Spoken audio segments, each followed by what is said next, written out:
Good evening to you.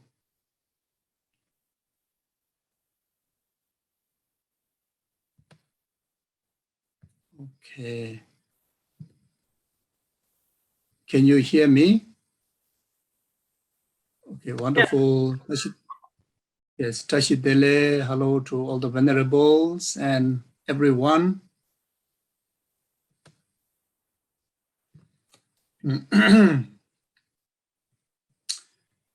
Yeah, good to see you all back today again.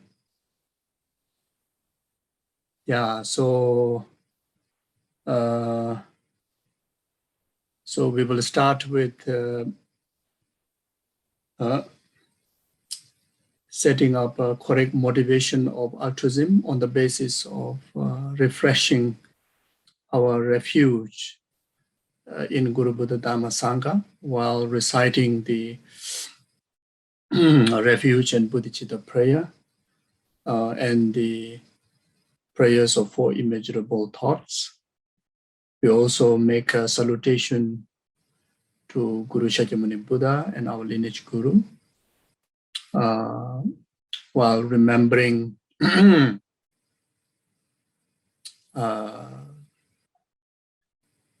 immeasurable kindness of Buddha descending into this world, turning the 12 deeds of the enlightened benefit to us, in particularly turning the wheel of Dharma, that which make possible for us to have like a lamb on the path to enlightenment, the correct Dharma to awaken our altruistic potential all the way up to enlightenment. And also remember and reflect on the kindness of our spiritual gurus, such as Kyabje Lama Zopa Rinpoche, His Holiness the Dalai Lama, and all your other spiritual gurus who are the main sources where these profound teachings of the Buddha able to make accessible in us, in our time, without the bridging from these enlightened gurus. Even Buddha have descended into this world, but we may not have the way to access to this Dharma. In particularly, such like Lama Geshe, Kyabje Lama Zopa Rinpoche, His Holiness the Dalai Lama,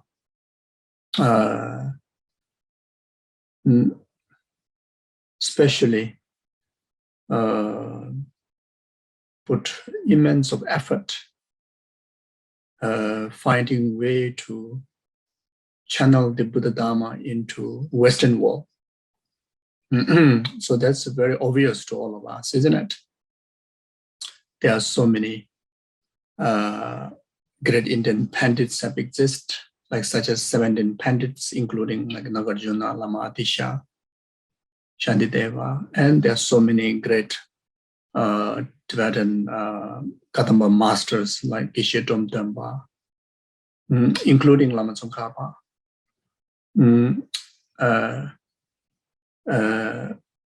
But they were their manifestations of existence in this world physically is already in the past. How valid their teachings are, how amazing realized masters they are, but we didn't have the karma to be born during that time to have Dharma teachings. So therefore, gurus like His Holiness Dalai Lama, Lama Geshe, Kyabje Lama Zopa Rinpoche, and the rest of the other gurus to whom that you have a connection to, they are extraordinary, special to us. Like what says in the teaching that as far as concerned with the wisdom, enlightened qualities, there's no difference between the manifested, human form guru and the Buddhas. But when it comes to the kindness, comparison in the kindness, then the guru's kindness, the gurus to whom that you have direct communication with the Dharma, the kindness is greater than the past, present, future Buddhas. So that really makes sense, isn't it?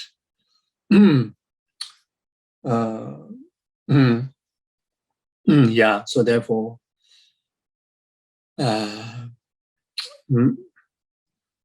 just remind that in our heart. Then strengthen our Guru Yoga practice, which the essence of the Guru Yoga is having the mindfulness of seeing inseparable of yourself with the Guru and all the past, present, future Buddhas. Inseparable. Through the meaning of the Dharma, that brings about inseparability. So that way, our system, our continuum become blessed, consecrated. Then whatever Dharma that we learn, we practice, it really entered directly into our continuum of Dharmakaya, continuum of our the Buddha nature. So that way, make possible of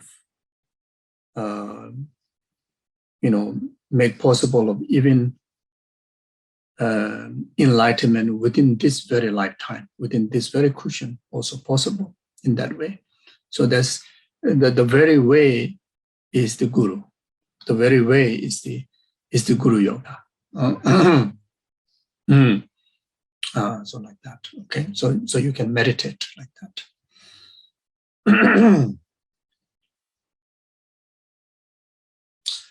Sangye Jodang Zoye Jonala, Janjo Badu Dani Yazonche, Daye Jinso Yebe, Sonam Ye, Dola Pinjere Sangye Bubarai. Sangye Jodang Zoye Jonala, Janjo Badu Dani Yazonche, Daye Jinso Yebe, Sonam Ye, Dola Pinjere Sangye Bubarai. Sangye Jodang Zoye Jonala, Janju Badu Dani Yazonche, Daye Jinso Yebe, Sonam Ye, Dola Pinjere Sangye Bubarai. Gange Doze Nezone, Dawa Damje Bambe Jere, Dambe Chene Denze Ba, Godam De La Chance. Tongyi Nije Sondo Jube Lam, Seje Seje Kanje Den Duke, Chana Pemo, Tenzin Jazola, Sowa Depso Da Yue Chinye. Semje Damje Dewa Dang, Deve Judan, Dembra Juje, Semje Damje Dunga Dang, Dunga Judan, Tawra Juje, Semje Damje Dunga Mebe Dewa Dami, Tawa Juje, Semje Damje Niri, Chatan Yedan Tawe, Tanyola Nebra Juroje. Semje Damje Dewa Dang, Deve Judan, Dembra Juje, Semje Damje Dunga Dang, Dunga Judan, Tawra Juje, Semje Damje Dunga Mebe Dewa Dami, Tawa Juje. Semje Damje Nire Jada Nidan Dawe Danyon Lan Nebra Juroje, Semje Damje Dewa Dan, Deve Judan Dembra Juje, Semje Damje Dunga Dan, Dunga Judan Tawra Juje, Semje Damje Dunga Mebe Dewa Dan Midawa Juje, Semje Damje Nire Jada Nidan Dawe Danyon Lan Nebra Juroje. Thank you. So you want to do the mandala offering?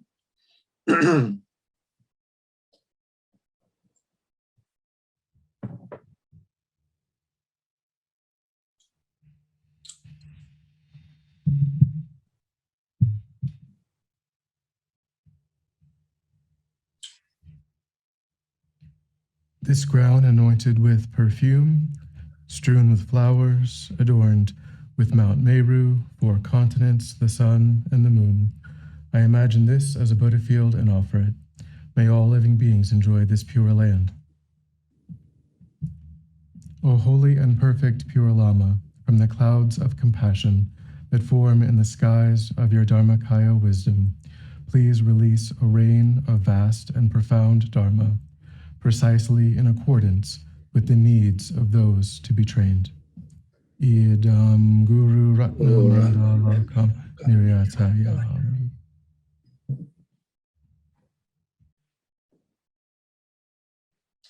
Okay, thank you. Yes. So we will go through the text, the extensive offering practice text that compiled by Kyabje Lama Zopa Rinpoche, which we normally use in FPMT centers. And and generally we use this, the similar the similar compiling of the various aspects of the practices generally in any Tibetan Buddhist tradition. So having this in the English translation, which is very useful for all of us, even in our day-to-day practice. So last session, we talk about the benefit and different aspect of offerings briefly. And today, I think I will just go through, stick with the text. And even though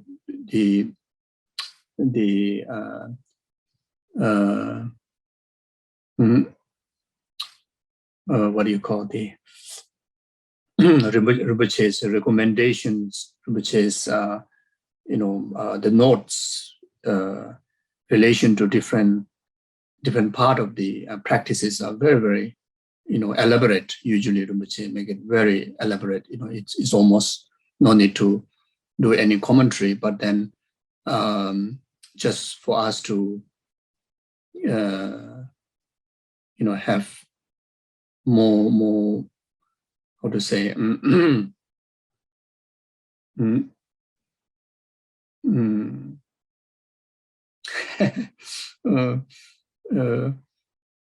yeah,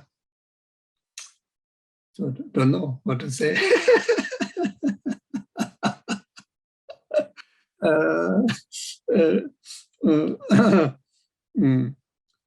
Yeah, maybe make a reason to kind of apprehend easier in the sense of ideas and imprint in our mind. So that way,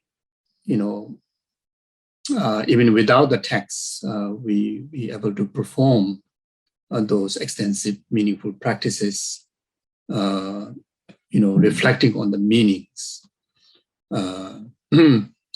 Of course, if you memorize the text, then that would be wonderful. But not everyone able to do that. And also the opportunity to practice offerings like such as light offerings are infinite. The opportunities are infinite.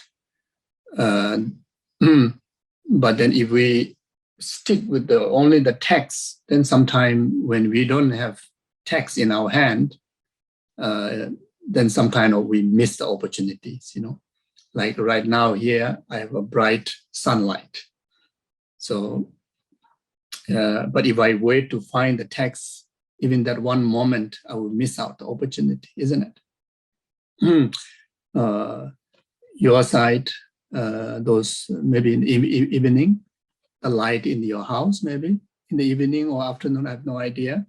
So that's the opportunity to be able to practice.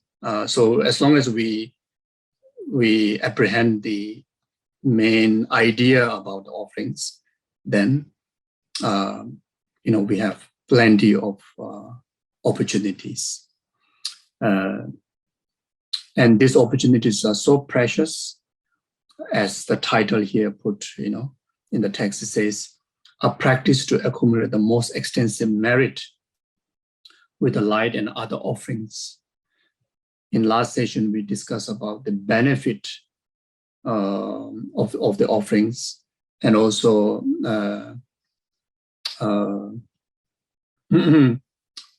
the merits are so urgent that we need merits. Merits are the reason that we can able to fulfill, our wishes, both the mundane and spiritual wishes. Even the little joy, the little comfort, even the comfort, like in the cold weather, just to have a warmness from the wood fire. Then just one tiny lights of the sun during the cold weather, even that comfort comes from the result of virtuous merit, accumulations of virtuous practices, like such as the practices of offerings like that. Then no question about the spiritual benefit of realization on the stages of the path, such as actualizing bodhicitta in our heart, to become bodhisattva and able to perform the bodhisattva's deeds, which the benefit is, unimaginable, for our own benefit, for the benefit of the rest of the sentient being. There's no question about the benefit of enlightenment. So therefore, the offering practices are the tool where we can accumulate causes for all these benefits. So if you're using the same text, and it is on page 9, it says extensive offering practice, the practice to accumulate the most extensive merit with the lights and other offerings. So then there's a picture which is very meaningful. There's a picture of offerings. This is the 8 offerings, which also briefly we have discussed before. The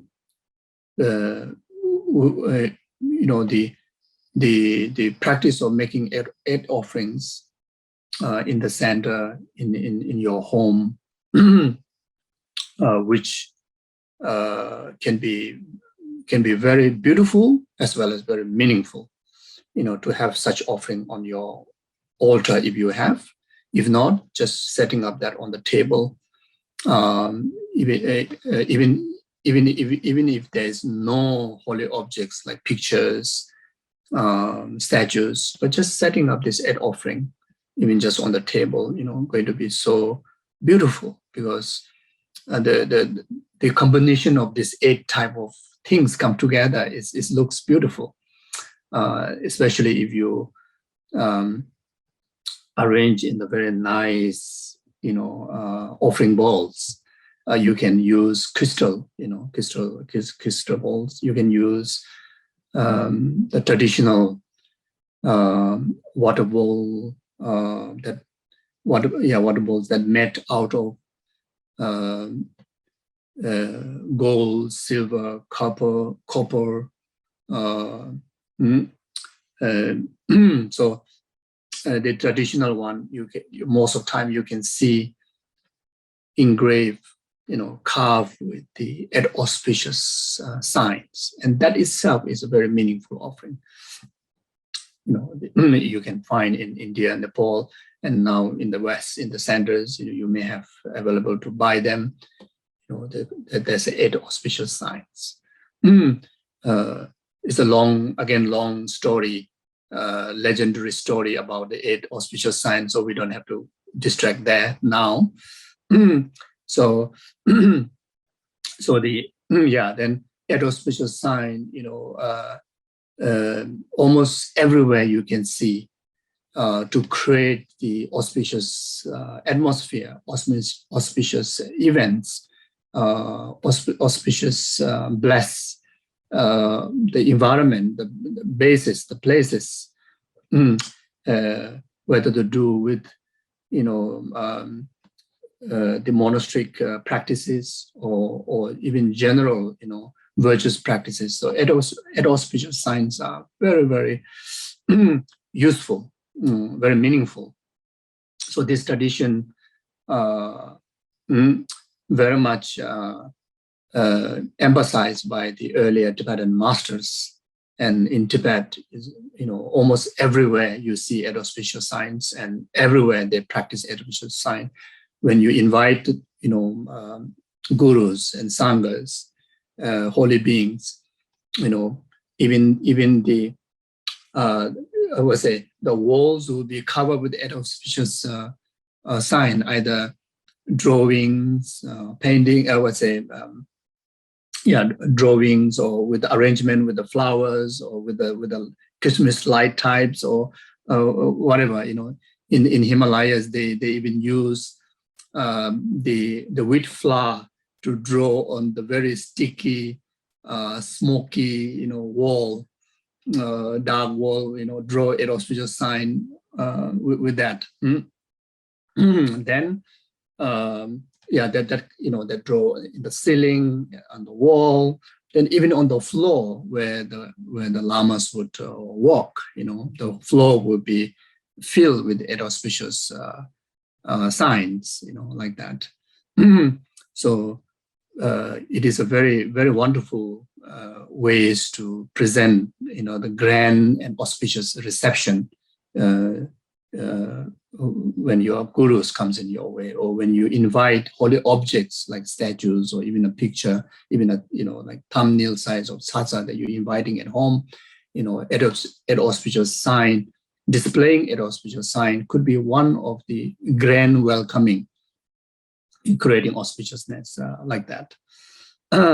So that's why most of the offering container that use for pujas, like such as soul offering, the plate we try not to use.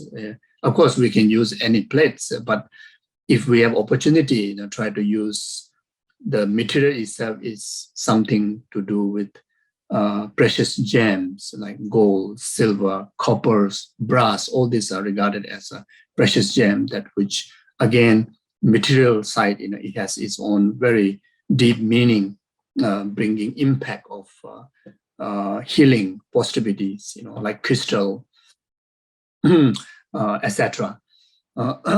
Then the container, engrave or stick with the auspicious sign drawings, like that. Then all the offering, like water bowl offerings, during protector pujas, there's a different container that you use for black tea offerings, protector puja offerings. So all those offering materials, the offering containers that you can use best is like from precious gem, and also engraved with the auspicious sign, like that. So in any way, so you see water, flower, incense, light, perfume, then the food, and the music.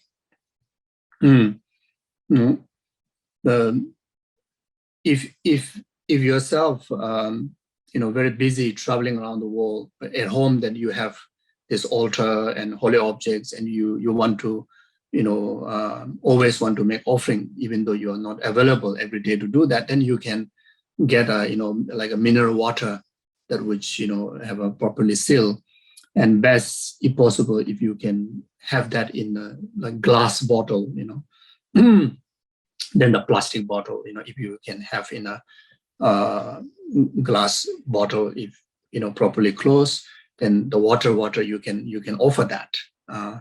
Then flower wise, you can offer those like crystal-made flowers would be wonderful. Uh, uh, the flower is mainly for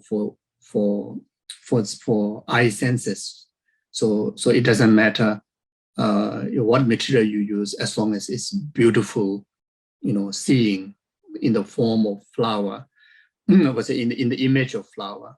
And of course, we also have to care about what you call the environment. So we try our best not to use those environmentally harmful, like those plastics. Even though plastic is okay for flower offering, but why not? Even one person practice that concern of the environment. I think it is a great service to the world, isn't it? And Guru Shakyamuni Buddha is 2,600 years ago. He's one of the most caring environmentalists. You can say that, he always, enjoy living in nature, living among the nature, the natural environment, natural environment, with animals and with the trees, so he's most of the time in the bush, and you can see all his major 12 deeds, especially the four major Buddha's deeds from the 12 deeds, like including of birth, enlightenment, and the 6 years of retreat, turning wheel of Dharma. There's no kind of artificial temples. He did that all under a tree and surrounded with very thick bushes, where animals like a deer enjoy. Like we learn about the first wheel turning of Dharma that Buddha did in the deer park, full of deers.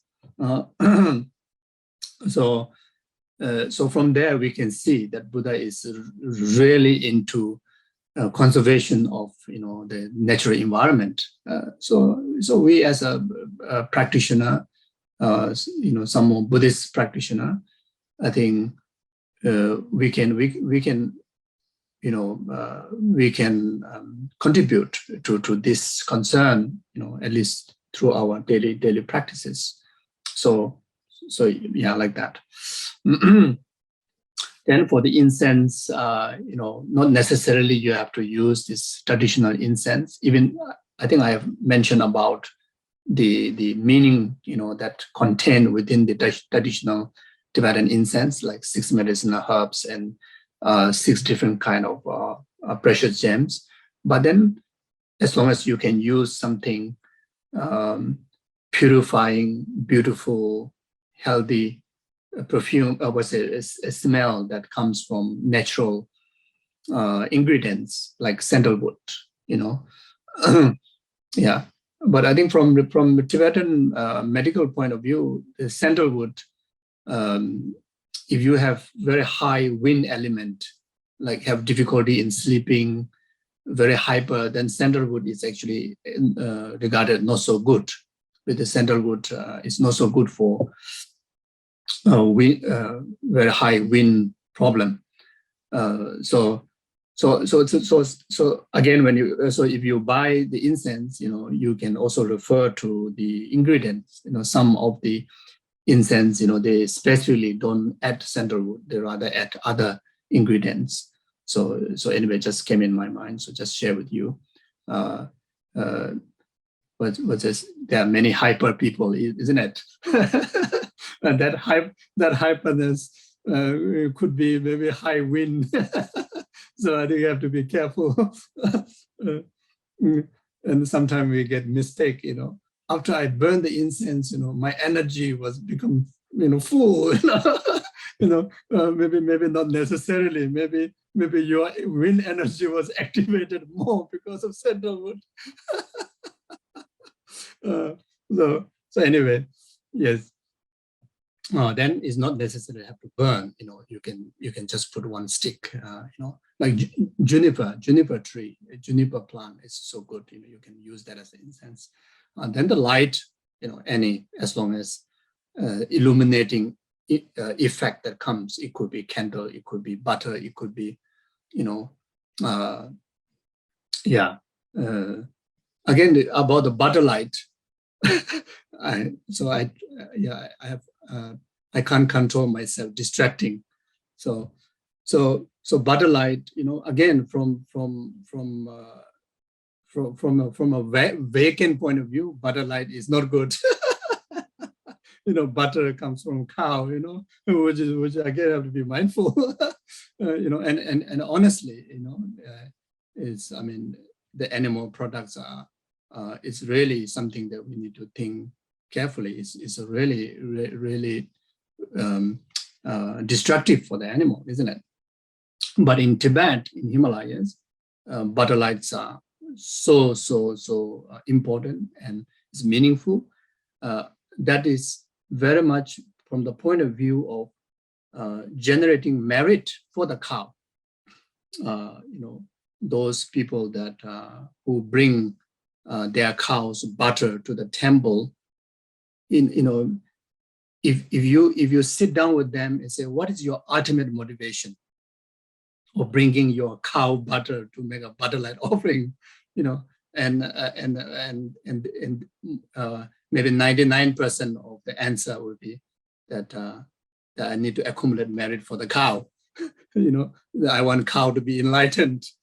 So therefore I use the cow's butter, that something comes from the cow, to offer to the Buddha, which has a valid reason, and that has to be the main reason. Is not solely that you want to accumulate merit and you disregard of the concern of the cow and you make a butter light offering. So like otherwise, as for the light offering, electricity, like any form of light that you can offer, or that light even just symbolize, like that. Like let's say if you are traveling overseas and at home, nowadays you can find with a battery, but that also may not last long. But as long as it has its own symbolism, so that's the main thing, because more about our infusion of our idea of the practice. Then the perfume, of course, everyone knows, you can offer whatever perfume that you like the most, you offer. Then the food, again, something that can last long. Here I'm talking about, we want to make offering all the time, even when we are away from our home. So you can buy some kind of canned food. If there's no other food that can last long, or dry fruits. So yeah, anything that it is pure, eatable. Yes, and something that you would like the most. So you offer when we make offering, offer that something that you feel this is the best offering, best thing. so like that. Then as for music, you can offer any form of music, any kind, just symbolize like guitar, drum, and the conch shell here is because the Brahma blow the right training conch shell to awake Buddha from his deep concentration, to engage in post meditation, to turn the wheel of Dharma. So because of that reason, as far as concerned with the music, we try to use the conch shell. Again, the conch shell is an animal thing, so we also have to think about that, so when we use conch shell, then we also need to have a right motivation, right understanding why we are using this, and also always thinking of the benefit of the animal that that who use the conch, who is belongs to. So that's, I think, one of very important attitude of Mahayanic Dharma practitioner. Whatever action we do, in the concern of the well-being of sentient being, even it can be just one. So like that. So as far as concerned, the arranging,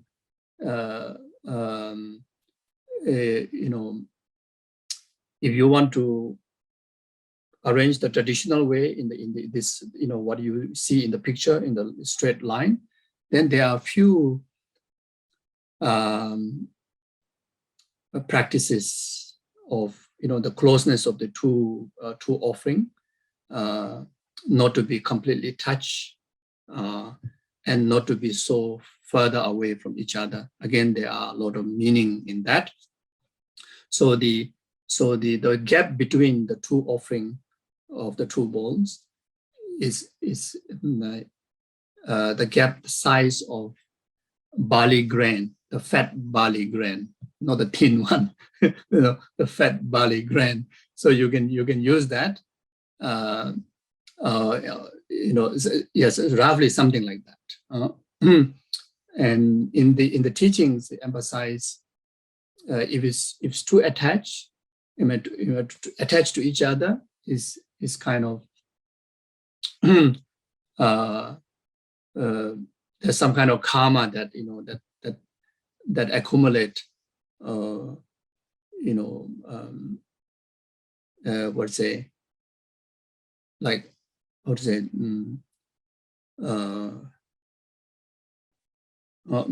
obeying your guru, kind of stepping on guru's toe or guru climbing over guru's head. So anyway, I think these are more about tools for us to practice mindfulness. Just because of putting two bowls together, it doesn't violate your precept of disrespecting your guru. That's understandable, isn't it? But it is wonderful, especially beginner and in the children. Like we went through that process. Our gurus are so strict about that gap, and threaten us by saying that you if you touch it, your ego like stepping onto my head, my head like that. Then if you put too far, it's like you're going away from me, like that kind of thing. So when we do when we arrange the offering, it has to be so careful, and which is in fact is so wonderful to train our mindfulness. Even with that, this kind of we regard like a chore, day-to-day chore around our guru. The first job that we little monks get, the monks and nuns, is to do water bowl offering, cleaning master's room. These are the starting practice. Then,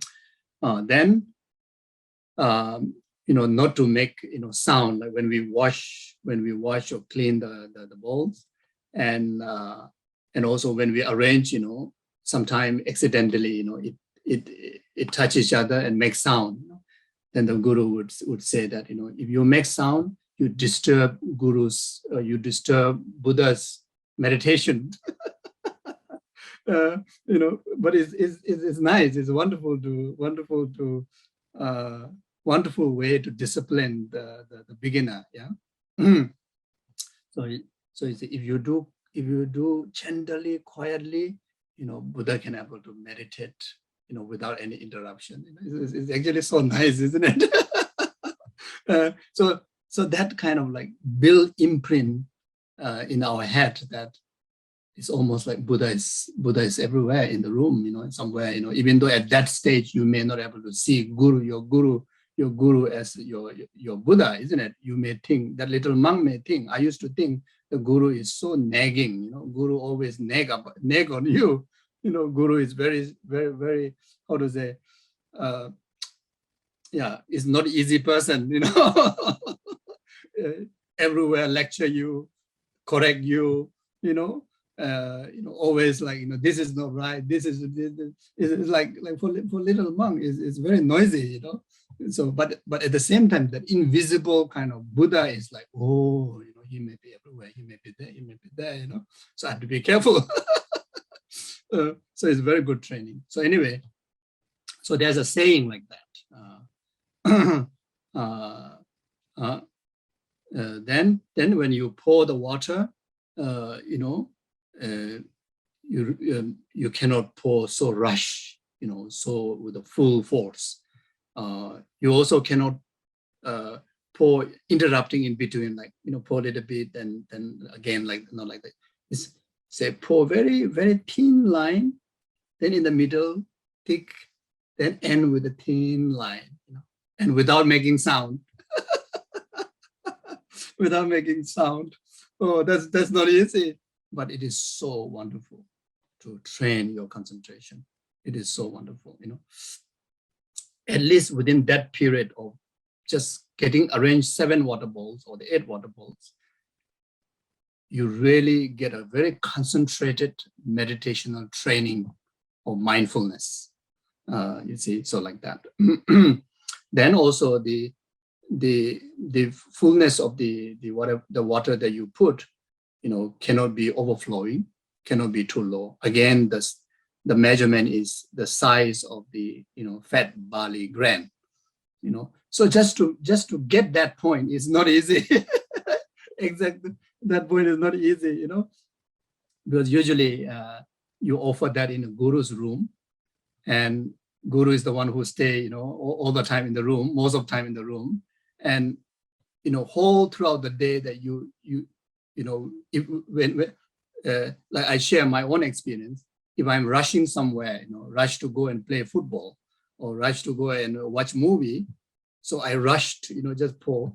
But then throughout the movie session, you're concerned when your guru going to peep into your water bowl, and he discovered that the height of the water is too much or too less, I'm going to get into trouble by evening. So somewhere, somehow, you have to make sure that you really done perfectly, perfectly. So again, I think if someone, like who is practicing all this offering practice from the very beginning, you can relate as you are new monk or nun in the monastery, and living with your guru, and you are guided in that manner, and it can be quite beautiful, experience. Yeah, so like that. So then, yeah, so if you want to arrange 8 offering, it's like this. But otherwise, there's no kind of limits how many water bowls that you can offer. You can just offer just 1. You can use very tiny container, or you can use huge basin that even you can swim in. It's okay. So there's no rules. And you can arrange almost entire your house completely filled with water offerings. And you can arrange, heart shape, flower shape. You can arrange, any shape that you like, in the understanding that you are making as beautiful arrange as possible, as a beautiful and as abundant offering as possible. And again, if you start to, fill up, space in your room or your house with the offerings, you will really enjoy.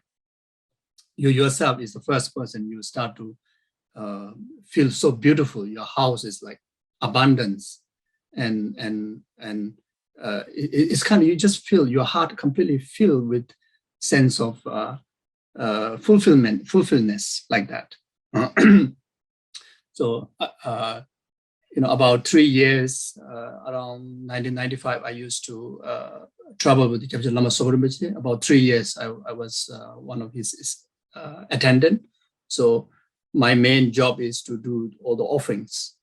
So during the traveling, sometimes we have a transition in the airport, and maybe have about 6 hours in the airport. There's one time, I don't know, in Thailand or Singapore or somewhere, that we had to stay in a hotel for about 6 hours. And the moment we get in, Rinpoche, usually Rinpoche carry a few big, suitcases, and basically all the suitcases filled with the scriptures and relics and all the holy objects. And immediately in the room, you have to open it, you have to display, open it as make it as altar. Then you have to arrange extensive, massive offerings, at least water offerings.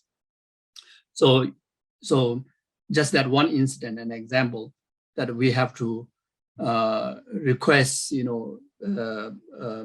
soup bowls and the wine glasses from the hotel kitchen, and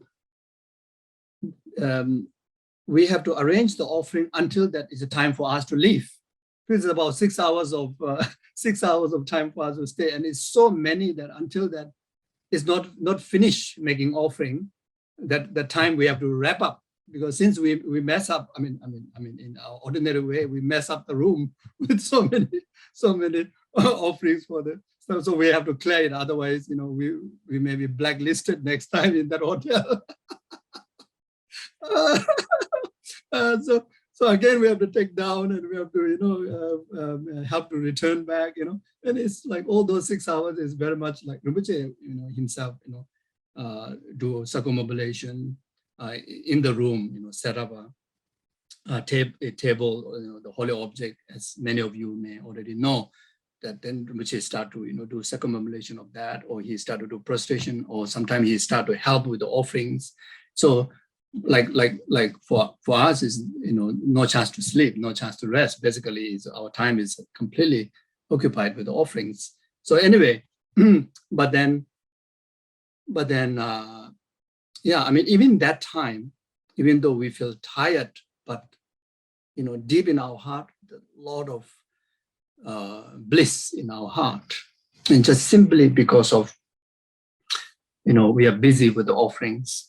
And you can feel, the hotel room is not a hotel room. It's like very much like, Rinpoche's shrine, Buddha's shrine, you can feel so wonderful, especially after a long time when you don't have, such opportunity, then those are unbelievable, meaningful moments, very, very memorable and blissful moments, and we can experience that by ourselves doing it in our home. And when you go for holiday, then you will miss it. So you see, so like that. Anyway, you see, so also at home, arranging like a big, beautiful, maybe crystal glass bowl or whatever container that you get, something is beautiful. Then you fill that with pure water. Then on top you sprinkle some flower petals. Even you put that on the doorway. You yourself will feel wow. Then no question about if someone visiting your house, you will feel wow. It's so welcoming. So beautiful. Yeah, it's amazing. Like that. So, yeah. So as long as you are making offering, then there's no rules. You can just set up and just do whatever you can. And the benefit we don't need to talk about again. It's unbelievable, isn't it? So now water offering. Water is the best offering. Water is the purest offering substance. Like in ancient time in India, Nepal, in Himalayas, in Tibet, water is so pure, mostly come from snow, mountains. Then no need to buy, abundance.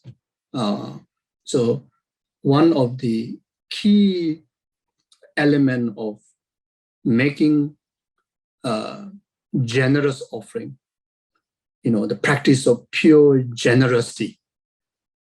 In order to actualize that, your heart has to be free from miserliness, free from some kind of thought of, it is costly, it is causing effort, causing money, or if I do that, I'm wasting, like I'm wasting the water.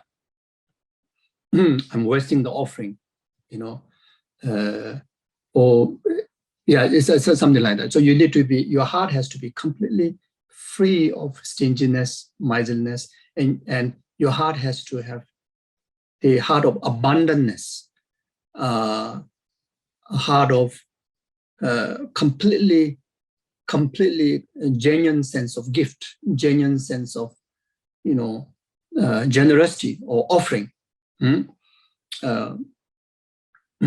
Generosity offering to the Buddhas, generosity and offering to the sentient beings, and start from your family members, by beautifying your house with beautiful water offering, as I mentioned before, like that. So that's the main element. So water carry that benefit. But maybe today's time may not be the same, because today's time you need to buy water, isn't it? Especially not only in the West, now even in Nepal, India, you need to buy water, especially you're living in the city.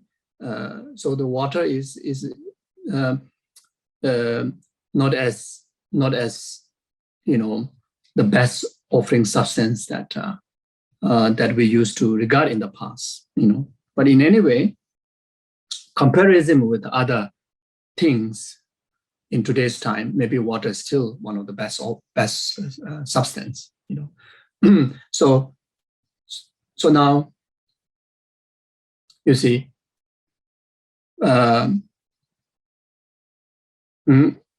if physically, if we can't afford to make such offering and to actualize the qualified, the practice of generosity, then abundance of water in the ocean. And in the West, almost everywhere, got plenty of oceans and beautiful lakes, isn't it? I think Thupten Nurbuling, says mountain, is your place is all full with mountain or what? I don't know. Mountains and maybe beautiful lakes, maybe beautiful waterfalls, those are abundance, so you can use those as an offering, as the water. Then the flower in the mountains, you have a beautiful, bush flowers, natural flowers. So all those, can offer, then beautiful universe, plenty. Then the light, like sunlight, moonlight. Then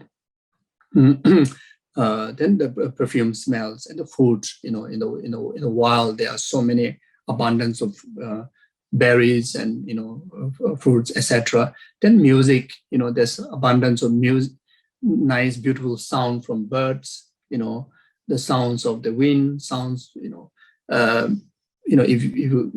there's all sort of amazing, unique sounds of the ocean, sounds of the echo in the mountain. All those you can make offerings like that.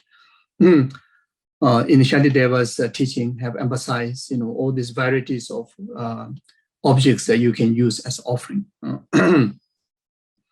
Okay, so now Rinpoche have taught here the motivation. It says, before beginning this extensive offering practice, generate a bodhicitta motivation. Why is it important to generate bodhicitta motivation? As mentioned in the last session, the bodhicitta motivation will make your practice as an altruistic practice. What do you mean by altruistic practice?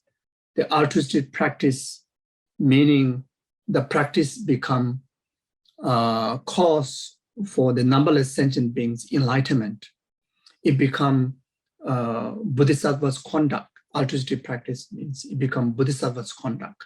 So even though you may be doing just a simple, offering practice, but because of the motivation you carry, the bodhicitta motivation, that practice become a bodhisattva's conduct, as equal as how our guru would perform the practice. It become equal as how bodhisattva like Shantideva would perform the practice. So the so the motivation, is one of the most important one of the most important factors. So therefore, it is important to generate bodhicitta. So bodhicitta if you can remember that the words, then the the 4-line refugium bodhicitta prayer, you can recite that, then reflect on the meaning, or otherwise 4 immeasurable prayer, you can reflect on the meaning and set your motivation, or otherwise simply remember the definition of bodhicitta. So definition of bodhicitta in Paramita Sutras emphasize it requires 2 elements to qualify to be bodhicitta attitude. So the first element is to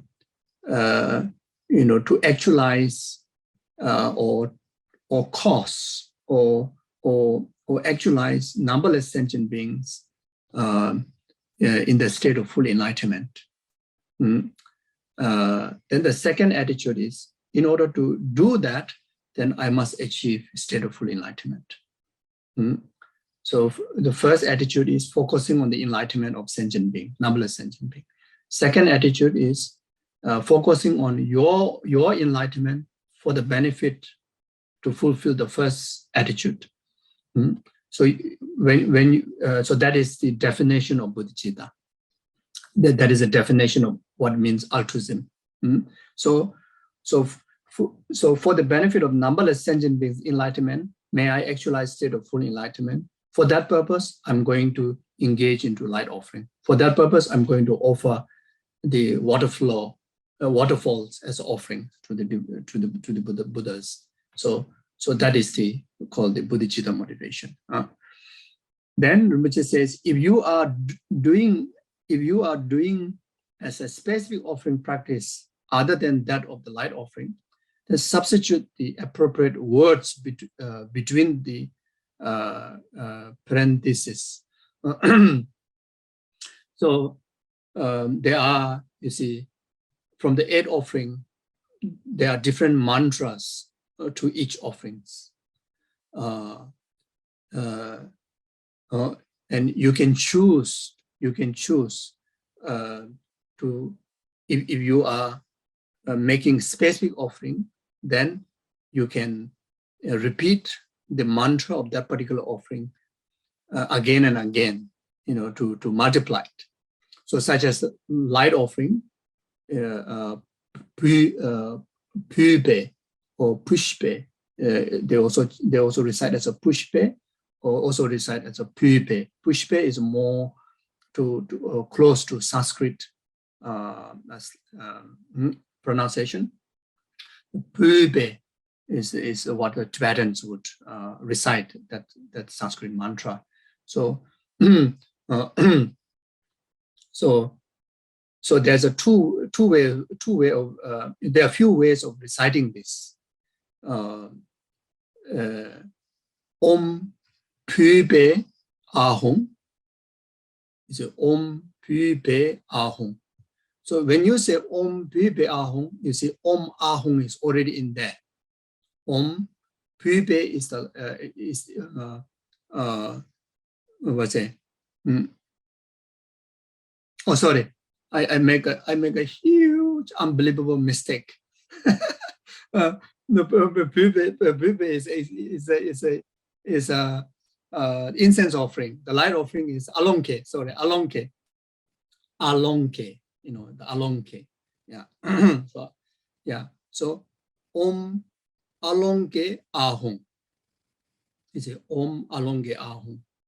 So just reciting that, you actualize the full meaning of the light offering practice. And I have mentioned in the last session the meaning of the three letters Om Ahum, what it symbolizes. Yeah. So Om Alonke Ahum.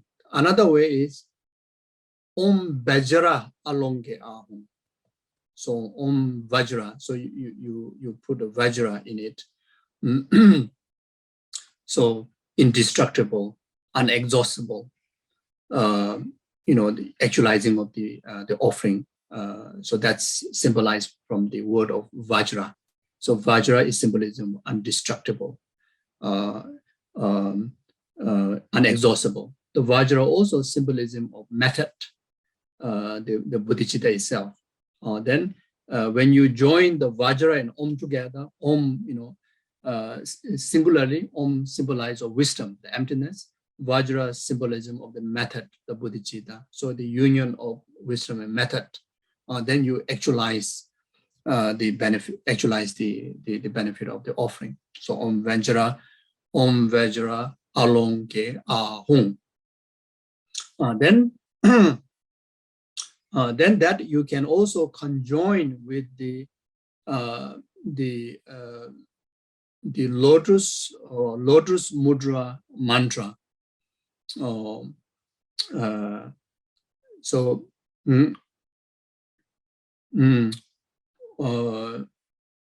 Om Sawa Tathagata. What's it?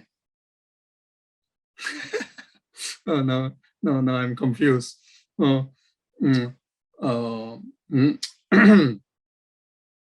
Yeah. Om Sawa Tathagata.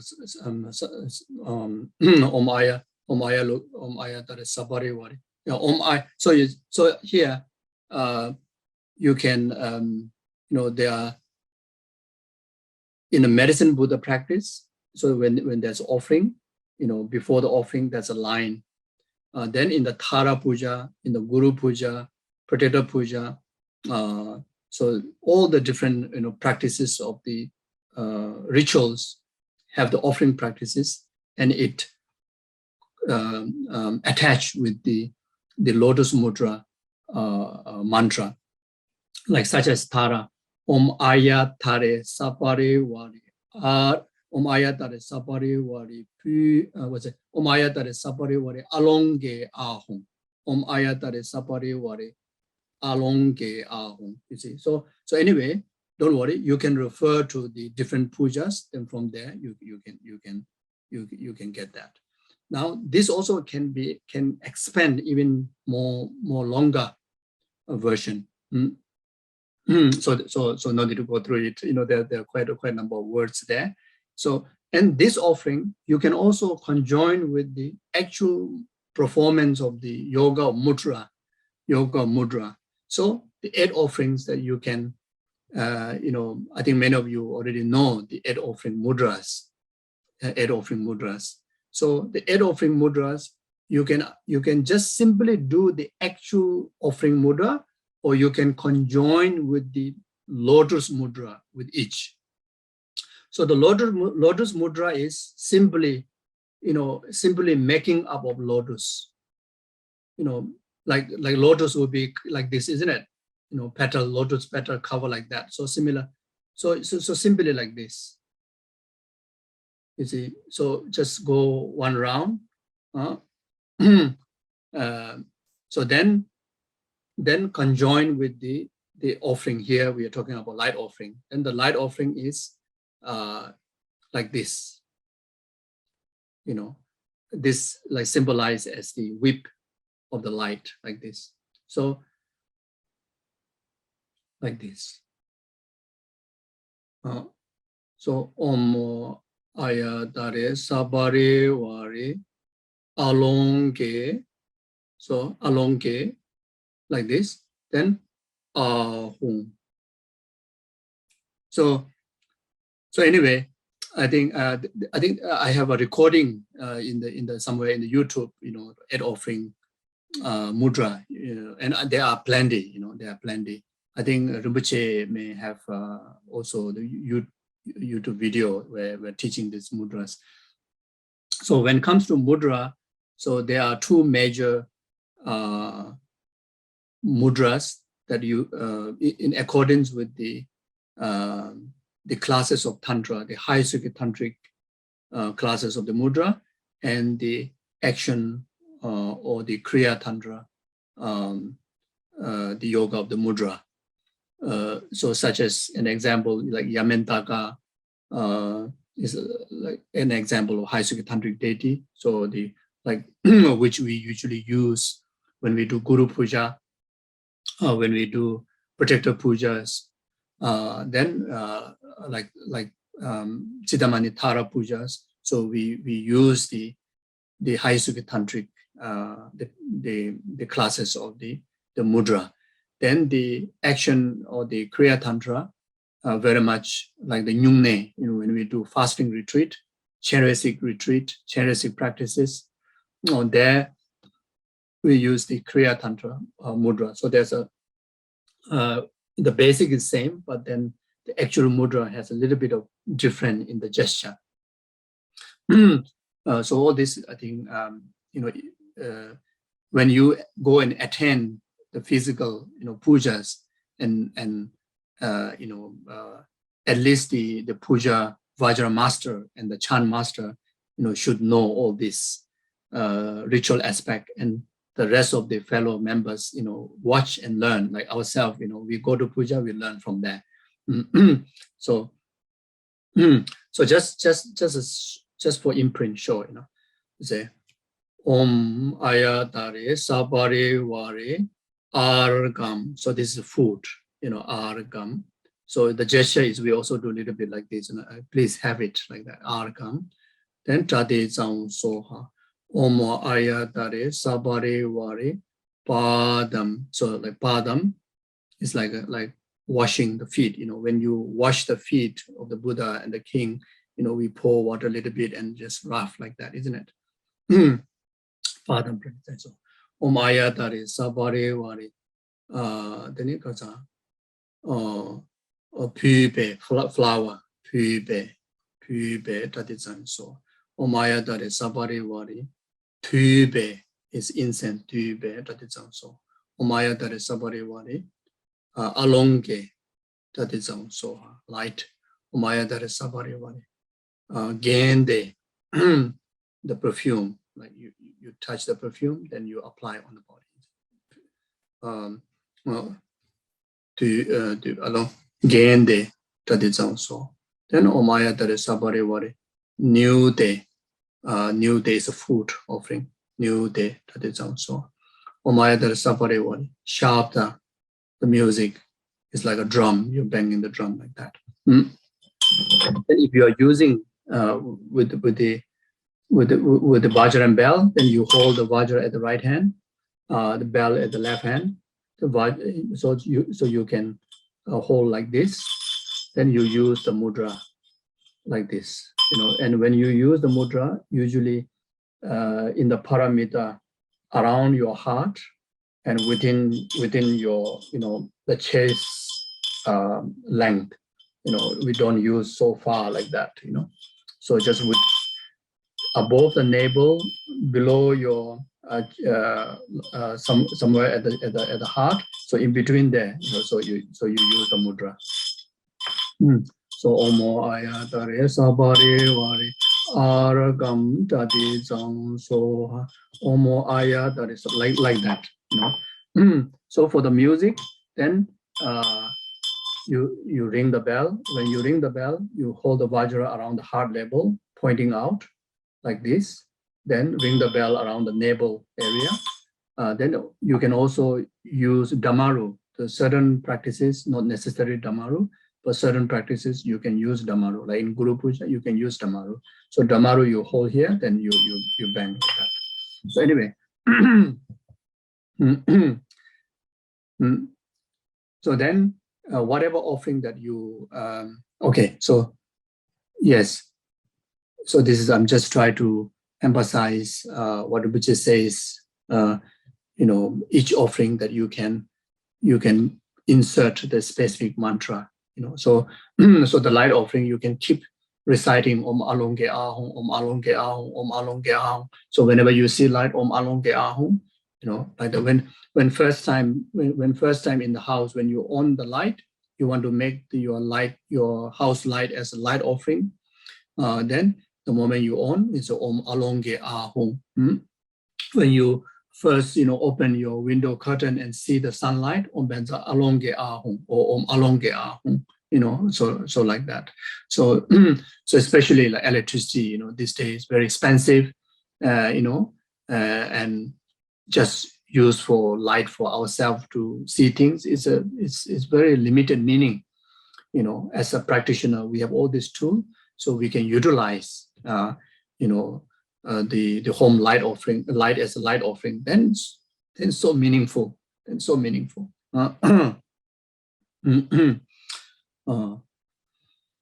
Yes. then in the text it says the motivation, the actual motivation. Rinpoche wrote like this: the purpose of my life is not only to free myself from suffering and achieve my own happiness, but to free all sentient beings from their suffering and lead them to happiness, especially to the state of full enlightenment. So one thing, very clear motivation that we need to have in order to make your practice as a true Dharma practice, to become truly cause for enlightenment, at least enlightenment, cause of enlightenment yourself, and then,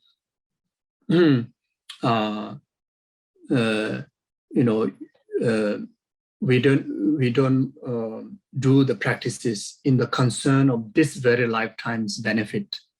We don't do practice in the concern of just to be healthy, just to be rich, just to be long life, just to be happy. So that is a virtue, but that is not altruistic virtue, and that is not a Dharma virtue. So cannot become cause of liberation, cannot become cause of enlightenment.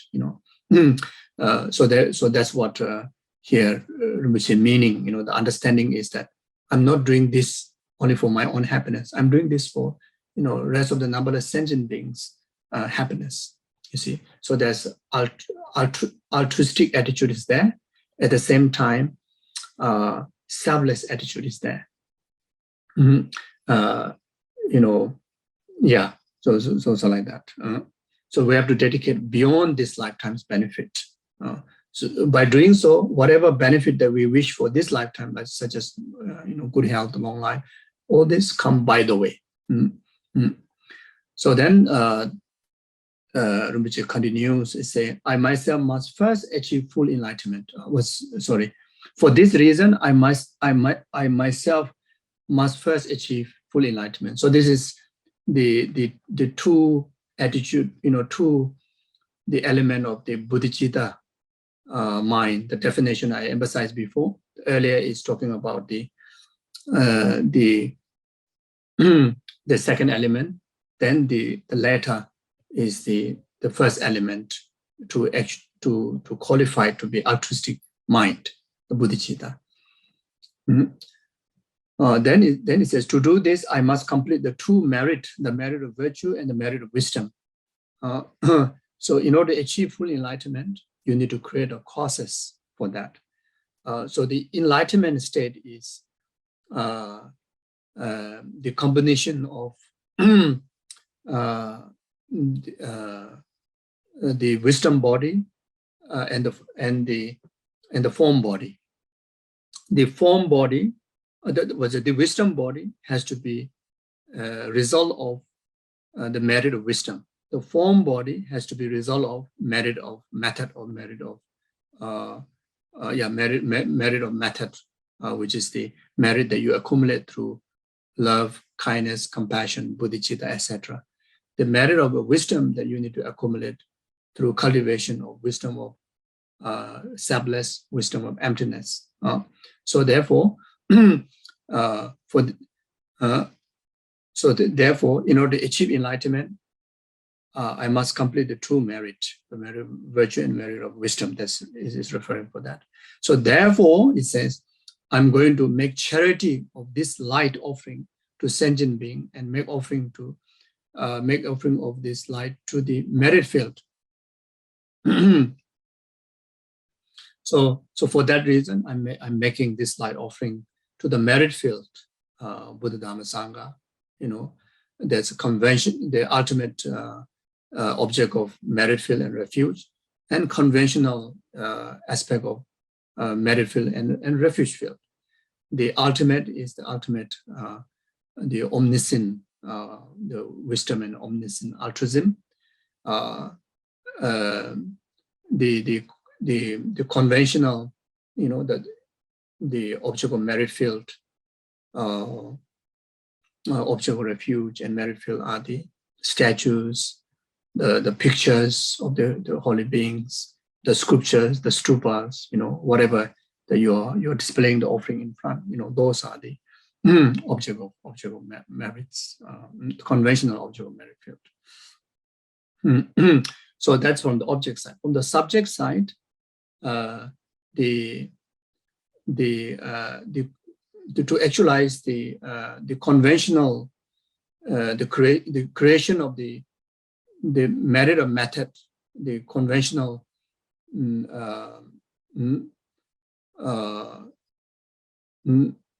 what's it, the cause, the method aspect of the practice, which is the causes for the form bodies of the Buddha, then you do the offering in concern of benefiting rest of the sentient being. By making this offering, you create so much merit, and I'm going to dedicate this merit to the sentient being's well-being up to the enlightenment.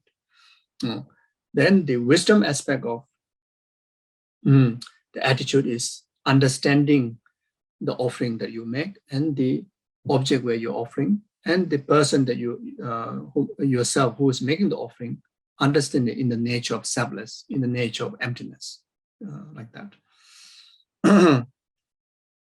Then there's a note saying that also remember to motivate for the success of particular project for people who have passed away or are sick and for other purposes. So you can do any form of these practices in dedications of healing, yourself, your family members, and any obstacles that comes in the world. So you can after altruistically dedicating, then you can also dedicate this practice. You can do this practice for that. So if someone is sick and you want to help them, then you can make the light offering.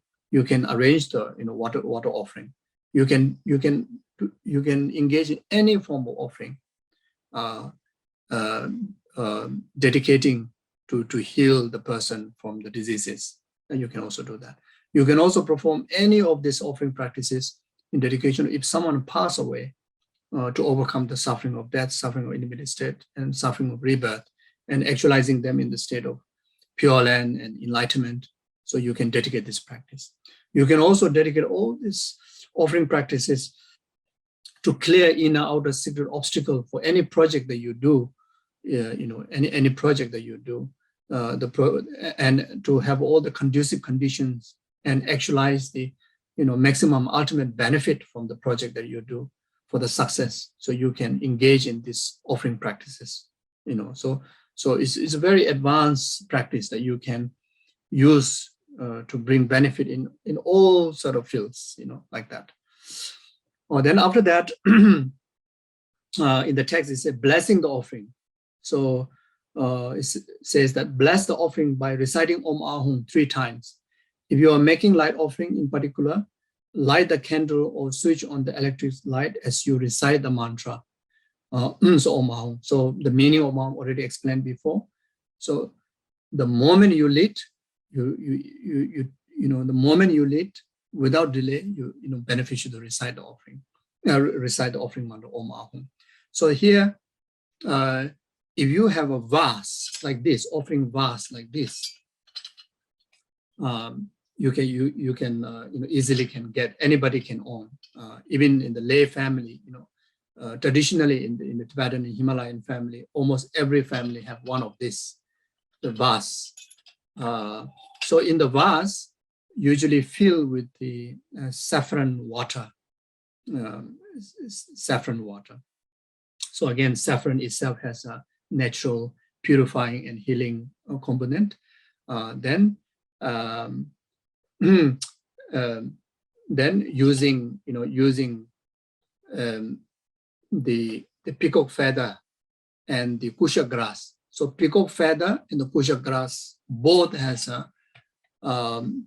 the natural element component of purification, as well as a spiritual symbolism of purification, purifying impurities. So the kusha grass in India, even today's time, when people get, especially chronic,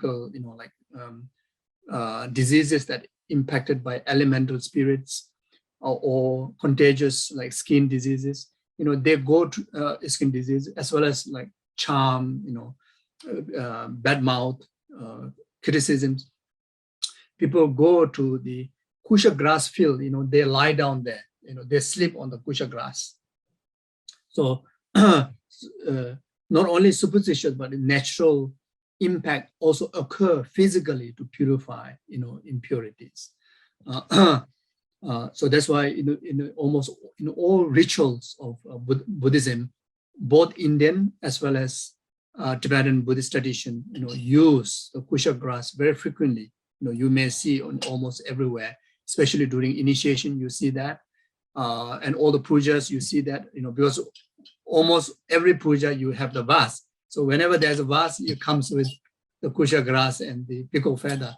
So then the peacock feather, peacock is, one of the animal that who turn poison into medicine. Like even there's one particular mind training text called Will of Sharp Weapon. So there's an example use the peacock as how neutralize, peacock neutralizing in the poison garden or grove or whatever you want to say. So you see, so again, the beauty of the peacock feather comes from consuming poisons. The more peacock consume poison, the more beautiful peacock feather develops. So therefore, using this substance, from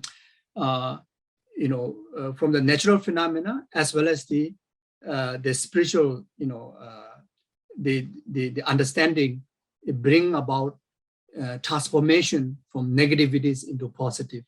That's how the purification happens. You see. So now here,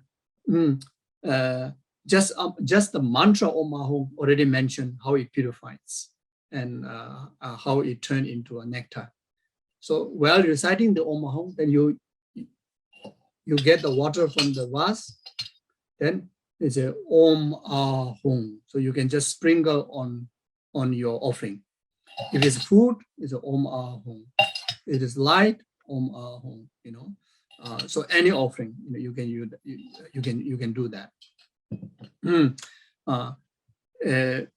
And of course, when we travel outside, we want to take opportunity to make offering everywhere. Of course, you won't carry, everywhere. It's quite a bulky one, quite troublesome. Some more contain water. So what you do is you use your left hand like this. Then you use a ring finger. Then you regard as this, you understand as a wisdom vase. Then it's a Om, Om Ahom. Not sprinkle down, but sprinkle up. It's a Om Ahom, Om Ahom, Om Ahom, like this. Or if you are really at the ocean, then you can just dip your ring finger into the ocean. Then it's Om Ahom. You are offering the ocean itself as offering, but you dip ring finger in the ocean, it's a Om Ahom. Or if you're at a waterfall, you touch the waterfall, water, Om Ahom, like that. And you can also do that on the food. Let's say you may, some of you may have witnessed if you go to Himalayas, even they drink chang, alcohol. Also, they make offering to the Buddha. The excuses. Why not? Of course, I shouldn't say excuses, but why not? You make everything as offering. It's a double benefit. So before they drink, they use. You will witness they're using ring finger. It's a chopa, omahom, like that. So we can do that to our teas, our foods, whatever comes in our way. You can do like that. Then of course, if you go out with your friend, and better don't do that. Maybe a friend that you don't know, they may be thinking you're very strange. So you can just recite Om Ahom in your heart. Yeah. So like that. We as a Buddhist, in one way, there's so many complicated things out there. But in another way, we have to be so flexible, like a mold, like what do you call this? Like a dough that you can make into all different shapes, because the main thing is the wisdom of emptiness, isn't it? In the wisdom of emptiness, you can disappear. You can be magnificent like Mount Meru. You can become deity right there. You can become guru right there. You can become ordinary yourself right there, isn't it? So you see, so that kind of flexibility is also very important. Okay, so I think I'm, okay, I read this first.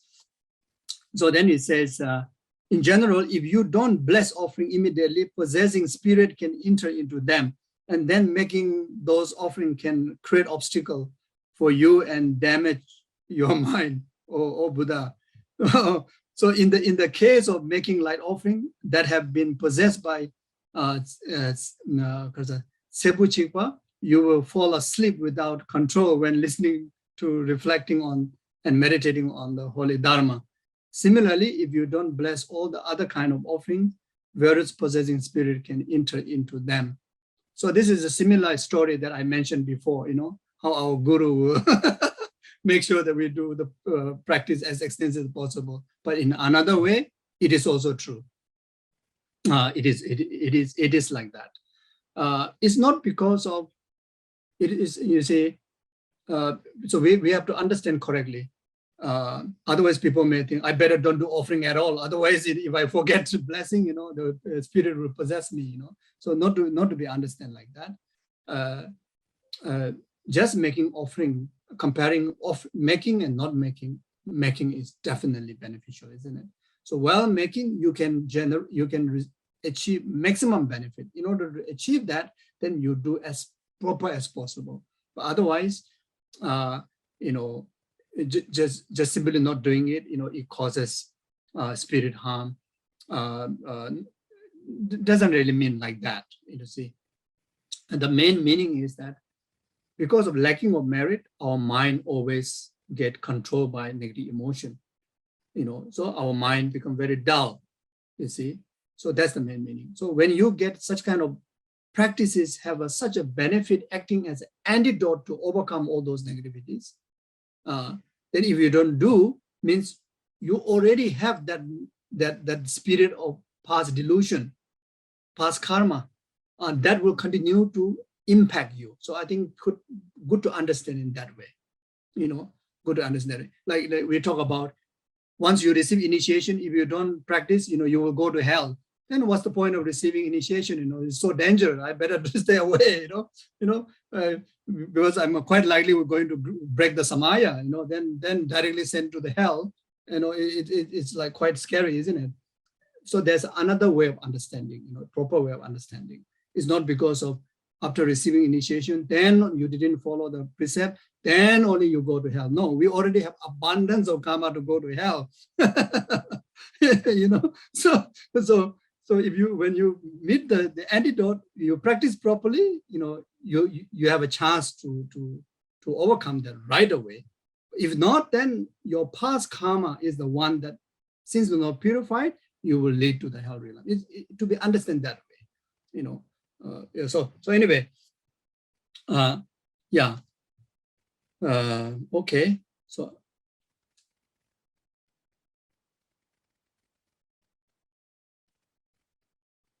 Okay, I would read this.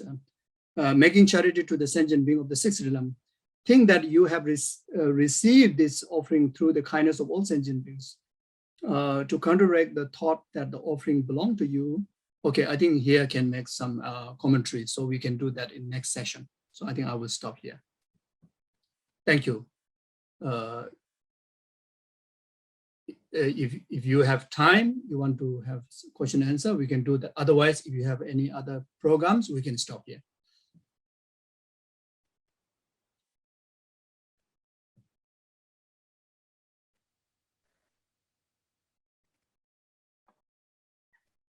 Geshe, we have time for a few questions. The next program starts in about 15 minutes, so we can if it's okay with you. Sure.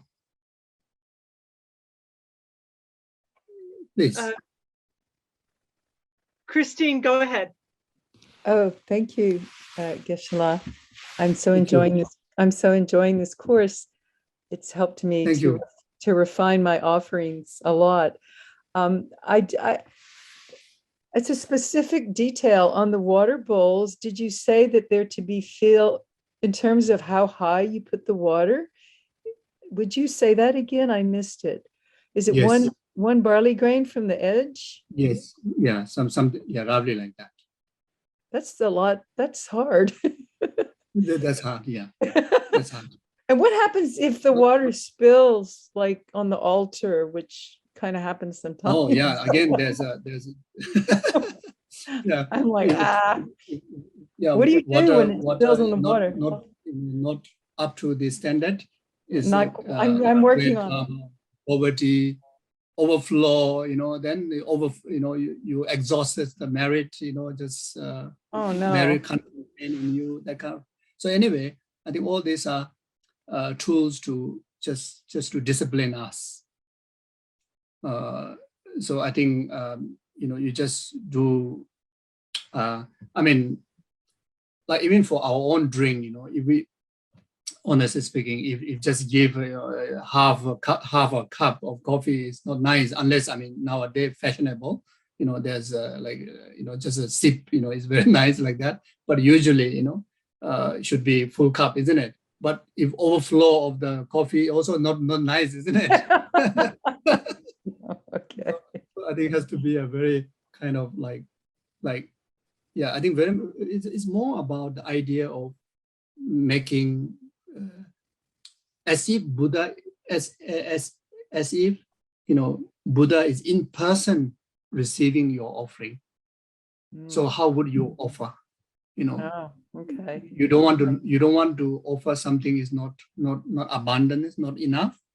But you also don't want to offer until Buddha spill your offering on his lap. So something like that, I think. I think I need to be more careful. Well, thank you. That's Yeah. really, really helpful Thank because very helpful. I'm enjoying this very much. Thank you, Geshe. Thank you. Shitashi. I remember I shared with one story when maybe when I was around, I don't know, maybe 11, because I was assigned about 6 months later, about one year something after I became monk, to do the water bowl offering responsibility in Rinpoche's room, Kyabje Lama Zopa Rinpoche's room in Kopan. So that time Rinpoche has about 108 one full plate of small thumb size, like a zambala. So I also need to do the water offering on that. Then of course the rest of the water bowl offering, and plenty out there. So Rinpoche, of course, he don't sleep at night. He always sit in meditation posture. But initially I used to doubt, maybe he's sleeping standing like this. He's sleeping, So sometimes, and usually I have to do the offering before I go to my morning puja, which is also quite early, 5:30, 5 o'clock during that time. So it's for a little kid, wake up early and go and do the water bowl. I cannot go through all those discipline, isn't it?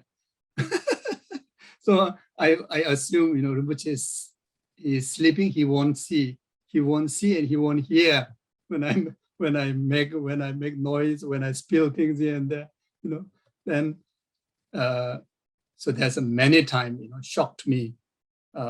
Even the slightest sound, which even for myself have a trouble of hearing that I made a sound. And Rinpoche was, you can do more gently. Just from the meditation, the word come out, so you can do more gently. like that. So I think, yeah. So I think it's very good for us. It really, if we cannot afford to make so many, but even if we make one or few water bowls, but we really take our sweet time doing it with really paying attention in all aspects. I think it's so helpful for the mind, just to like kind of withdraw our outwarded mind to inward, to really to centralize in mindfulness. It's a really, really beautiful thing.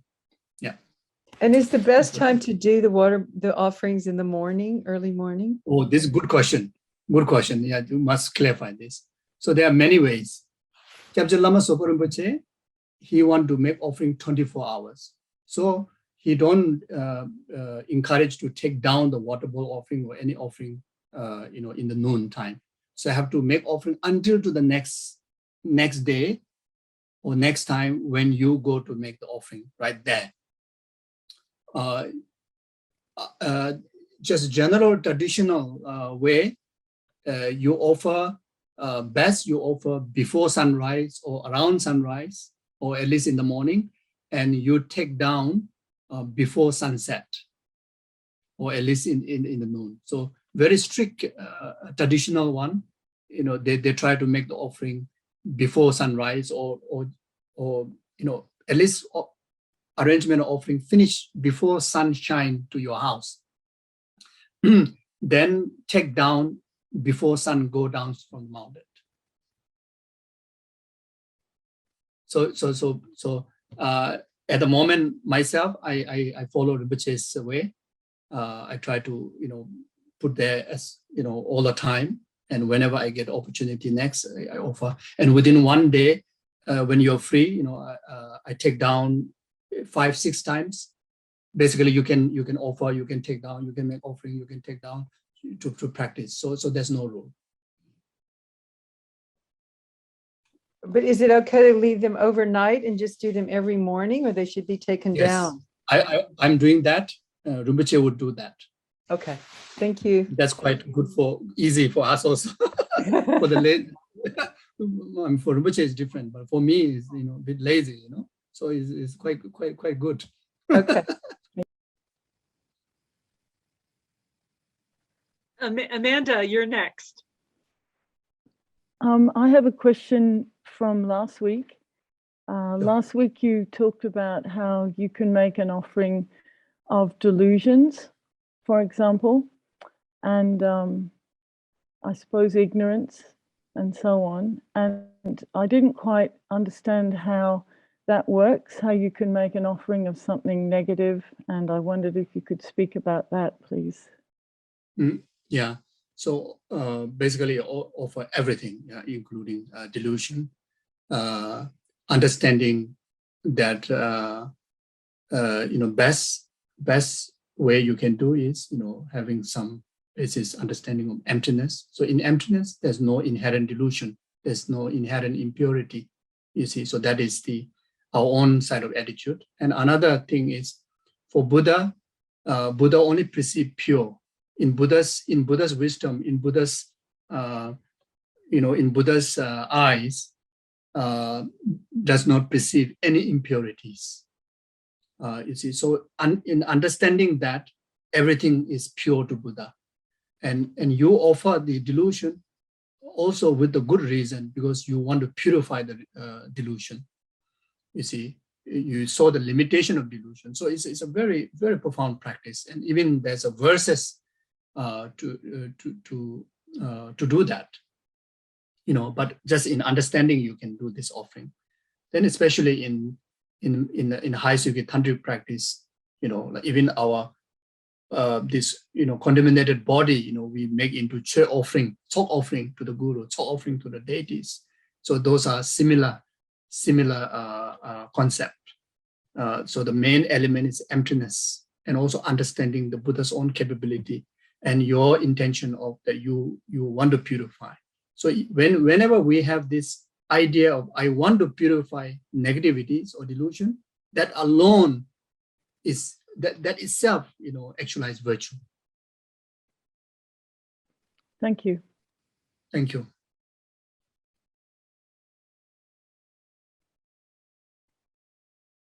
So Mary, you can guide me when to stop, okay? You are the Gegola, the discipliner. I say, now stop.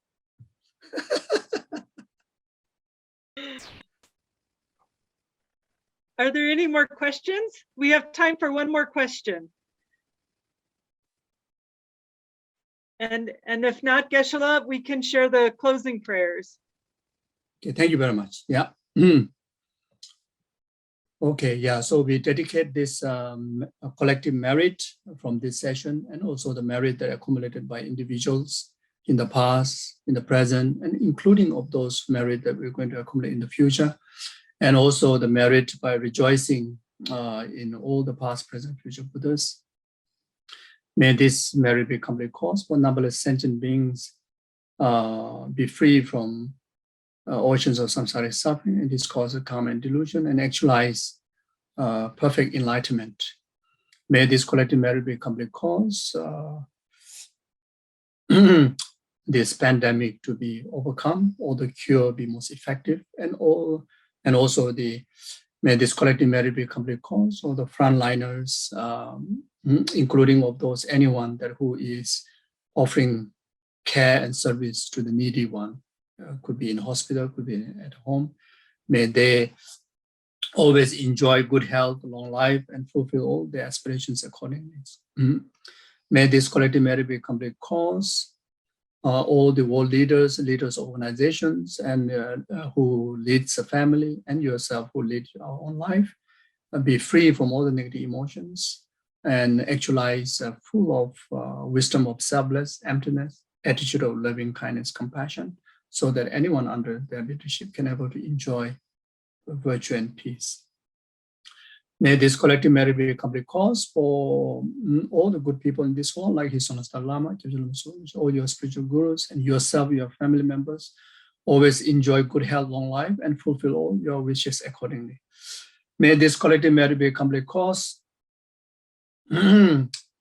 All the virtuous institutions like monasteries and nunneries, and all the Dharma centers, and including this the Noble Ling, who organized this Dharma course, be free from all the inner outer civil obstacles, actualize all the conducive conditions to preserve the virtue and the Dharma perfectly in most extensive learning, and as well as actualizing realization on the stages of path accordingly.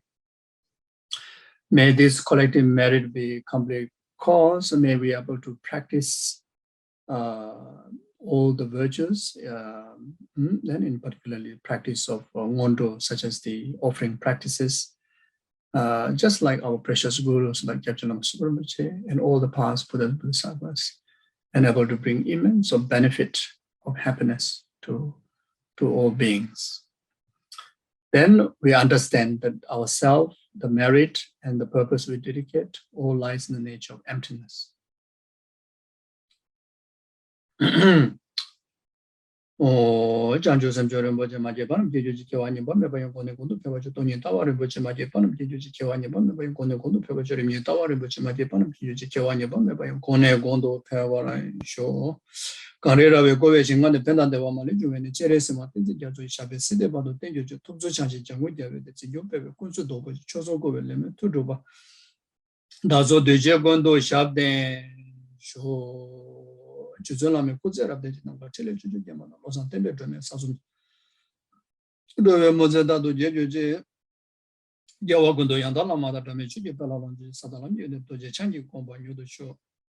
Jambebo Jambado, somebody did not go into the Daloji Jawa, the Tatam Java to the Chip Jawatam. No Galajudum about the Taji, Sambo Cheche, Rabdo Movarai. Thank you very much. Thank you. Please take good care of each other. See you. Take care. Good night. Good night. Thank you, Geshe.